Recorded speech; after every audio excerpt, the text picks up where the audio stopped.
talking about the characteristics of a short story.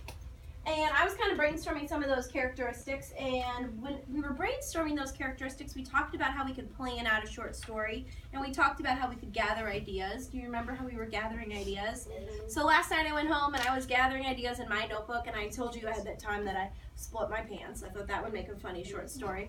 And then I was thinking about, there was a Christmas morning, and I got that idea last night. My dad and I went to Chick-fil-A with my mom, and we were talking about, we had a memory at Christmas, and I thought that would also make a really good short story. So I added that to my notebook. But today I want to teach you that a realistic short story is a single event that could really happen over a short period of time. So I'm not going to tell my entire 4th grade career in a short story. I'm going to pick that small moment, that single event, and that's the story that I'm going to tell.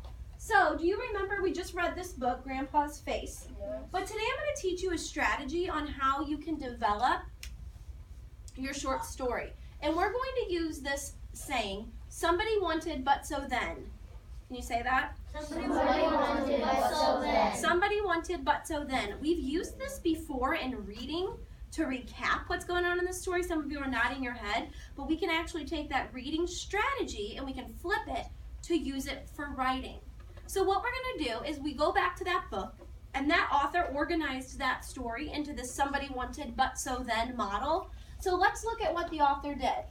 The somebody was Tamika, okay? And when I think about that story and I think about what Tamika wanted, she really just wanted to be loved by her grandfather, right? That's what Tamika wanted in the story. Tamika wanted to be loved by her grandfather. She loved her time with him. She loved the talk and walks. That's what she wanted. She wanted the love. She wanted the time with her grandpa. But what was the thing that changed in the story? But something happened, and it kind of changed the story a little bit. Now that you've had a second to think about it, keep thinking. But something changed in the story. She wanted to be loved by her grandfather.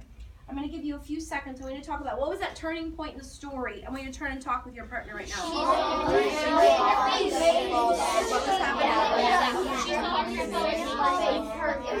She walked into the bedroom and what did she see?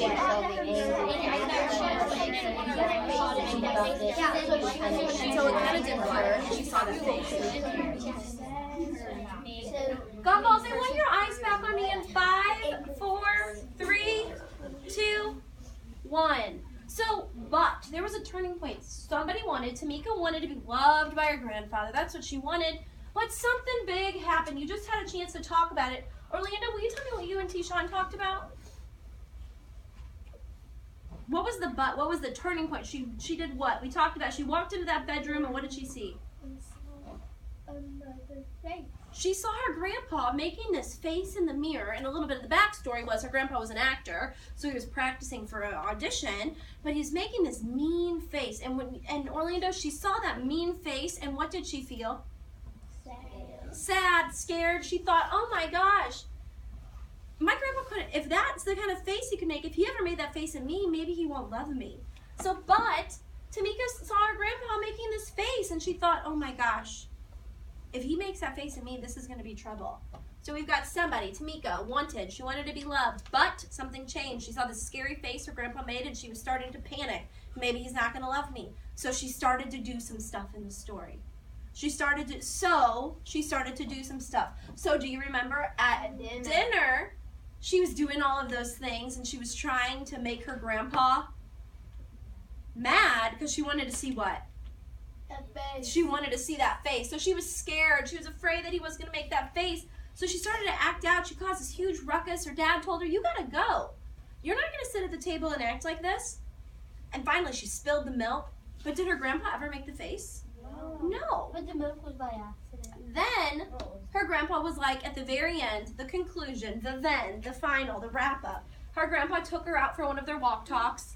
They had a conversation. She said, you know, I saw you make this scary face. She shared her feelings, and she was like, that scared me. And Grandpa was like, well, that doesn't mean I don't love you. I would never make that face at you no matter what. So here's the deal. We read a short story. It took place over one event. And do you see how we organized it into the somebody wanted but so then? Right?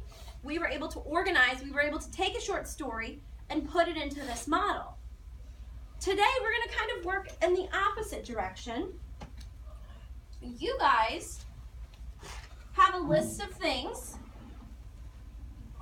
You have a list of ideas in your notebook, but you're going to actually plug the events, and I didn't write the whole words out because it was taking up a lot of room, but you're going to actually write the words in here. Somebody wanted, but so then. So let me model with you. I plugged in a few of my story ideas, and I thought a fun story would be to tell you about my dance competition.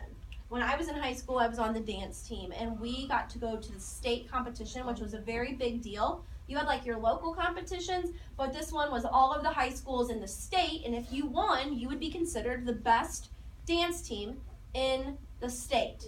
Okay? So here's my somebody. Who's my somebody? Me. Yeah. But remember, when I write this as a short story, I don't really want it to be a narrative. I don't want it to be my story. So I want it to be like I'm telling someone else's story. So you know what? I'm going to give me a name. Let's call this person, I don't know, we'll call her Trisha. I don't know. All right, this is my turn to model, so I want you watching. So I'm going to take an experience I've had, but I'm going to turn it into someone else's short story. I'm going to kind of make it up because it's fictional, but I'm going to use some of the information that I've had in my memories to help me guide this through. So somebody wanted, Trisha wanted, so I'm going to make notes in here. She wanted to win the state dance competition. I'm going to write comp because I've got not a lot of room. And I'm going to put a little side note in here. The competition, or comp, was at SLU College downtown. That's important to my story. So that's where they held the competition. You know the Chaffetz Arena? Yeah. So that's where this big dance competition was. You guys were down on this big floor. You're in this huge arena. It was a very big deal. That's going to come more into play when I actually draft. I'm going to describe that. Not now. But something happened. But when loading the car, so a little bit of backstory, because remember, this is my memory that I'm turning into a story. We had to meet at the high school. And if you were a junior or a senior in high school, you were driving because you were 16 or older. And so the coach was like, all right, I need juniors and seniors to drive the younger girls. So we all met at the high school with our parents, and we loaded up the cars. We took all our costumes, all our poms, all our makeup, tons of stuff. We met at the high school. We met at the high school at 6 a.m. and we had to all load up the cars and carpool down to the city for this competition. So when we were loading the car, so we wanted to win the competition was downtown, but when loading the car, one of the costume bags was left in the parking lot, and no one knew. No one knew. So we got downtown. I'm not going to put we, they, because this isn't my narrative. This is a story I'm making up. They got to the competition and realized they were gone. And if you've ever seen 20 girls freak out like this, you will never forget this memory. It was mass panic. I mean, 20 girls, we were like, until you go to nationals, this is the highest level of competition, and we were missing 8 costumes. So this is a big deal, and we were supposed to go on in 2 hours. Now remember, I lived in my story, I'm thinking through my memory, I lived in O'Fallon, and we had to drive downtown. It's about a 45-minute drive. And we had to go on in how many hours? 2. Oh my gosh. So they got to the competition and realized they were gone. Part of the was the coach made new costumes. So we have these things that we call warm-ups. If you play a sport, you might know what I'm talking about. So like basketball, like before you go in, you put on, like you don't wear your shorts in the room. You wear like your pants and your jacket, just kind of like what you wear for practice. So we also had warm-ups for our uniform. So the coach made new costumes. Then It was a hip hop routine we were doing.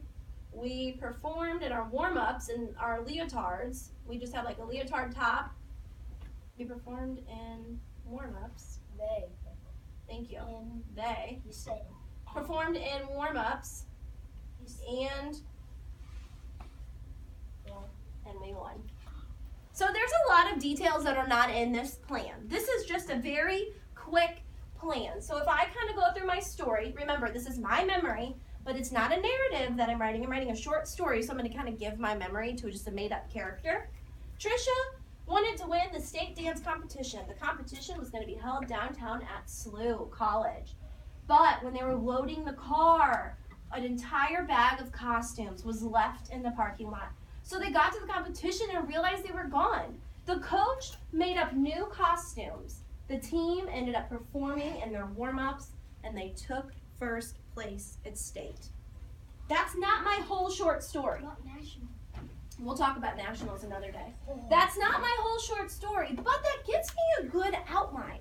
I could take that outline now, and I'm ready to transform that outline into a draft.